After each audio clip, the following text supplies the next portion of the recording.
자, 오늘 주시는 말씀은 욥기서 42장입니다.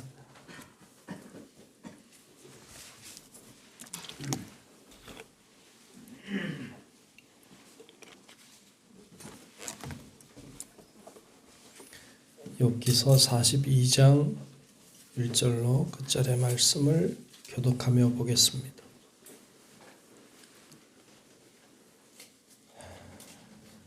찾으신 줄로 알고 욥기 42장 말씀, 욥기 42장 말씀 마지막 장입니다. 우리 교독하며 봅니다. 욥이 여호와께 대답하여 이르되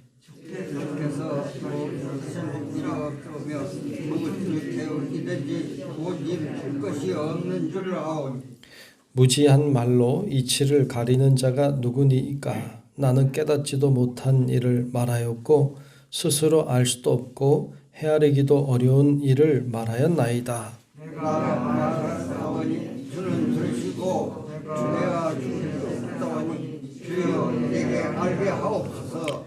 내가 주께 대하여 귀로 듣기만 하였사오나 이제는 눈으로 주를 배움나이다. 그러므로 내가 스스로 거두어 드리고 그가 제 가운데에서 되게 하나이다. 여호와께서 욥에게 이 말씀을 하신 후에 여호와께서 대만 사람 엘리바스에게 이르시되 내가 너와 네 두 친구에게 노하노니 이는 너희가 나를 가리켜 말한 것이 내 종 욥의 말같이 옳지 못함이니라. 그런즉 너희는 소 7과 수양 7홉을 가지고 내 종 욥에게 가서 너희를 위하여 번제를 드리라. 내 종 욥이 너희를 위하여 기도할 것인즉 내가 그를 기쁘게 받으리니 너희가 우매한 만큼 너희에게 아니하리라. 이는 너희가 나를 가르쳐 말한 것이 내 종 욥의 말같이 옳지 못함이니라. 이에 대만 사람 엘리바스와 수아 사람 빌닷과 나아마 사람 소발이 가서 여호와께서 자기들에게 명령하신 대로 행하니라. 여호와께서 욥을 기쁘게 받으셨더라. 욥이 그의 친구들을 위하여 기도할 때 여호와께서 욥의 공경을 들으시고 여호와께서 욥에게 이전 모든 소유보다 갑절이나 주신지라. 이에 그의 모든 형제와 자매와 이전에 알던 이들이 다 와서 그의 집에서 그와 함께 음식을 먹고 여호와께서 그에게 내리신 모든 재앙에 관하여 그를 위하여 슬퍼하며 위로하고 각각 캐시타 하나씩과 금고리 하나씩을 주었더라. 여호와께서 욥의 말년에 욥에게 처음보다 더 복을 주시니 그가 양 13,000과 낙타 6,000과 소 1,000거리와 너기 1,000을 두었고 또 아들 7과 딸 3을 두었으며 그가 첫째 딸은 여미라 이름하였고 둘째 딸은 시라 이름하였고 셋째 딸은 이라 이름하였으니 모든 땅에서 욥의 딸들처럼 아리따운 여자가 없었더라. 그들의 아버지가 그들에게 그들의 오라비들처럼 기업을 주었더라. 그 후에 욥이 140년을 살며 아들과 손자 4대를 보았고 함께 봅니다. 욥이 늙어 나이가 차서 죽었더라. 아멘. 예, 오늘도 주님의 은혜가 우리 가운데 임하시고 함께 하시기를 축복합니다. 네, 오늘 드디어 욥기 마지막 장 42장 봤습니다. 예, 긴 터널을 잘 지나왔습니다. 그리고 이제 욥도 지났지만 저희도 지났죠. 저희도 욥 참 긴 터널이죠. 잘 지났어요. 그리고 하나님의 말씀을 들었고 그리고 이제 오늘 본문은 드디어 이제 마무리되는 욥을 회복시키시는 하나님의 은혜를 경험하게 됩니다. 하나님의 말씀을 들은 욥이 드디어 하나님의 뜻을 발견하고 알게 되죠. 그걸 깨닫고 욥이 한 행동을 보면 이렇게 말하고 있어요. 3절부터 좀 볼까요? 3절부터 보면 이렇게 말해요. 무지한 말로 이치를 가리는 자가 누구니까? 나는 깨닫지도 못한 일을 말하였고, 그렇죠? 그렇게 고백하는 거죠. 나는 깨닫지도 못한 일을 말하였다.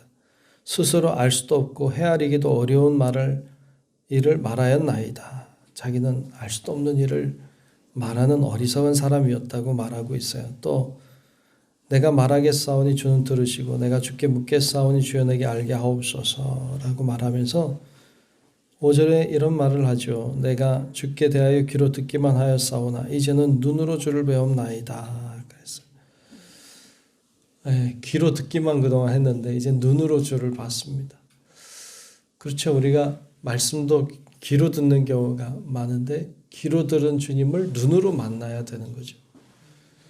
다른 사람이 이야기하던 하나님, 그 하나님을 내가 만나야 하는 거죠. 그냥 다른 사람이 간증하던 하나님, 내가 간증하는 자가 돼야 되는 거죠. 그러니까 이게 그냥 떠도는 소문처럼, 그냥 남들이 말하는 소문처럼 그렇게 하나님이 살아 계신다더라, 하나님이 역사하신다더라, 이게 아니라 하나님이 살아 계신다, 하나님이 역사하신다, 이렇게 말한다는 건 완전히 다른 거거든요. 그래서 우리의 신앙이 그냥 이렇게 소문으로 듣는 하나님이 아니라 우리가 고백할 수 있는 하나님을 경험하는 은혜가 있기를 축복합니다. 주님을 실제로 이렇게 경험하고 만나고 주님이 일하심을 볼 수 있는 것, 이것은 큰 은혜죠. 욥은 그동안에 하나님을 알고 있었던 사람이었지만 하나님을 제대로 한번 경험하고 나서는 내가 눈으로 주를 봤다, 이렇게 고백하고 있습니다. 참 멋진 고백이죠. 그러면서 이제 회개하는 장면을 보여줍니다. 하나님 앞에 회개하고 나아가는데 하나님이 오늘 그런 상황들을 정리하는 것을 볼 수 있는데요. 몇 가지 좀 봐야 할 것이 있어요. 7절에 보면 이렇게 말씀해요. 여호와께서 욥에게 이 말씀을 하신 후에 여호와께서 대만 사람 엘리바스에게 이르시되 내가 너와 내 두 친구에게 노하노니, 그렇죠? 그 엘리바스와 두 친구에게 노하나니, 그렇죠? 화를 내셨어요. 왜냐하면 이는 너희가 나를 가리켜 말한 것이 내 종 욥의 말 같이 옳지 못함이니라 그랬어요. 그들이 한 말이 옳지 않다, 이렇게 하나님이 책망하시고 심판하시는 모습을 보여줍니다. 그들이 하는 말들이 틀렸다고 보기는 사실 좀 어려운 부분들이 많이 있습니다만, 그러나 그들이 하는 말을 주님은 옳지 않다, 이렇게 말하고 계세요. 그들의 한 말만을 가지고 하시는 것은 아닐 거예요. 그들이 한 행동들, 그들이 욥을 대하는 태도들, 이런 것들을 다 말이라고 하고 있죠. 그들의 행동들, 그들의 태도나 그들의 말은 다 옳지 않다, 하나님이 기뻐하지 않으시는 거였음을 보여줍니다. 그러면서 이렇게 말해요. 자, 8절을 한번 보려고 하는데 8절에 보면 그런즉 너희는 숫소 7과 순양 7을 가지고 내 종 누구에게 가라 했어요? 욥에게 가서. 이 참 중요한 이야기입니다. 왜냐하면 죄를 지면 우리가 하나님께 회개합니다. 그런데 오늘 말씀에 보면 하나님께 번제를 드리라고 안 하고 욥에게 가서 드리라 했어요. 그러니까 어떤 사람에게 죄를 지면 말이죠, 그냥 하나님께 회개하면 다 됐다고 생각해요. 아니, 그렇지 않아요. 사람에게 해결을 해야 돼요. 사람에게 해결을 하지 않으면 하나님께 회개가 되지 않아. 그런데 우리는 그냥 하나님께 회개하면 다 됐다, 그렇지 않아요. 그 제사를 드릴 때에도, 옛날에 구약시대 때 제사를 드릴 때에도 배상이 가능한 배상이 가능한 죄를 지은 경우에는 그 이상의 배상을 해야 됐어요. 그걸 안 하고 하나님께만 제사를 드리면 그 제사를 받지 않으셨어요. 근데 우리는 그냥 하나님께만 제사를 드리면 되는 줄로 알고, 어떤 사람의 소를 훔쳐왔으면 2마리를 갖다 줘야 돼. 그리고 또 번제를 드려야 됐어요. 그래 하나님 받으셨거든요. 근데 그냥 하나님께만 한다. 그러면 하나님이 그걸 기뻐하지 않으시. 오늘 말씀해 보면 이 친구들에게 욥에게 가라 했어요. 그래서 욥에게 가서 너희를 위하여 번제를 드리라. 그래서 이것이 참 중요하다. 우리가 하나님 앞에 회개하는 것도 중요하지만 사람과도 회개할 줄 알아야 돼. 그것이 온전한 회개가 될 줄로 믿습니다. 그래서 온전한 회개가 돼야 그 죄가 씻김을 받는 거죠. 그렇게 하시고 이제 이 번제를 하나님 받으십니다. 그리고는 욥을 축복하셨어요. 오늘 축복하신 내용들이 쭉 나오는데 축복하신 내용을 보면 참 재밌어요. 앞에 이제 1장에 가면 욥이 얼마나 부자인지를 설명하고 있는 장면에 뭐 낙타가 얼마고 나귀가 몇 마리고 쭉 나오거든요. 계산해 보면 딱 2배를 주셨어요. 딱 2배를 주셨어요. 자녀들만 10명 그대로 10명 주셨고 나머지는 다 2배로 주셨어요. 그렇게 하나님이 축복하셨음을 보여주고 있습니다. 그 이상으로 회복시켜 주셨음을 보여줘요. 이렇게 욥기를 마치면서 보면 하나님이 제 개인적으로는 하나님이 너무하셨다 이런 생각이 저는 개인적으로 듭니다. 이렇게까지 하셨어야 됐나 이런 생각이 듭니다만 하나님이 우리들에게 무엇인가를 보여주고 싶으셨던 거지 하나님이 이렇게 막 무지막지하게 이렇게 막 하시는 분은 사실 아니세요.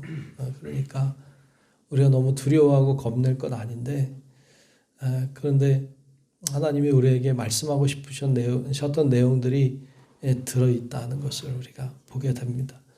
여러분 욥기를 통해서 주신 하나님의 아주 중요한 말씀 중에 하나는 하나님은 죄 지은 자를 징계하시기도 하지만 죄가 없는 자를 시험하시기 위해서 고난을 주시기도 하신다. 하나님은 그뿐 아니라 다양한 이유와 다양한 어떤 목적을 가지고 우리들에게 고난이라고 하는 것을 주신다. 그때 우리가 어떤 태도를 가지고 또 고난당한 자에게 어떻게 다가가야 할 것인가 이런 것들을 고민하게 하십니다. 여러분 우리가 고난이라고 하는 것은 피할 수 없는 것이지만 또 고난당한 자들이 우리 주위에 없을 수가 없어요. 우리가 과연 어떻게 고난을 맞이하고 대하고 또 어떻게 고난당한 자를 위로할 수 있는가 이런 것들을 배우고 깨닫고 우리가 정말 하나님 원하는 길을 갈 수 있다면 하나님이 우리에게 더 큰 복을 주신다라는 것을 우리들에게 이야기하고 있습니다. 이 말씀을 우리가 기억하고 오늘도 그 말씀대로 믿음으로 사는 우리 성도 여러분들이 되시기를 주의 이름으로 축원합니다. 기도하겠습니다. 좋으신 아버지 하나님, 오늘도 주께서 우리를 인도하시고 붙들어 주시고 하나님께 영광 돌리게 하심을 감사합니다. 욥기를 봤습니다. 욥이 고난 속에서도 주님을 끝까지 붙잡고 의지하고 믿음으로 이겨내는 것을 보았고 하나님 또 우리가 회개하는 것에 대해서도 오늘 말씀 나눴습니다.